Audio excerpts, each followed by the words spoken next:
De miért is van erre szükség? Ugye azt állítjuk, hogy ezzel az Excel mérleggel háromféle mérlegformátumot tudunk kinyomtatni. És itt meg is mutatom, hogy tudunk vele éves beszámoló mérlegét és eredménykimutatását kinyomtatni, akkor tudunk egyszerűsített éves beszámoló mérleg és eredményes kimutatását, valamint mikrogazdálkodói beszámoló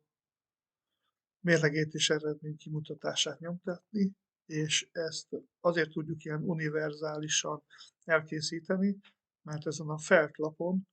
töltjük ki, vagy fel az éves beszámolónak megfelelő adatstruktúrában az adatokat, és ennek a lebutítása vagy leegyszerűsítése ként jelenítjük meg az egyszerűsített mérlegkiviteleket. Volt ugye a könyvelőprogramok legtöbbje tud készíteni mérleg eredménykimutatást, azt föladja az OBR beszámolóba, de a használóink között sokaknak az a fontos, hogy legyen egy esztétikus megjelenítése, és erre a megjelenítési formára, amit mi tudunk prezentálni,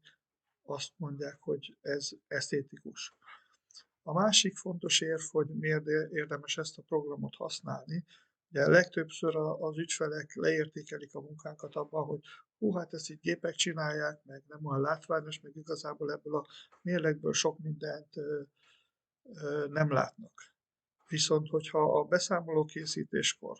mutattunk nekik egy ilyen esztétikus kivitelező beszámolóformát, mutatunk hozzá egy kiegészítő mellékletet, ami jó sok számot és szöveget tartalmaz, hosszú oldalakat, akkor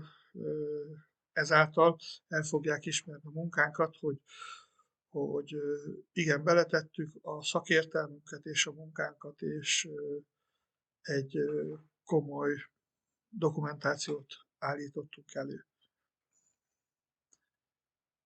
Én nem gondolom, hogy ez átverés lenne, de ha ilyen látványosabb kivitelű anyagot társz az ügyfél elé, akkor mi azt tapasztaltuk, hogy akár az ügyfelek, akár a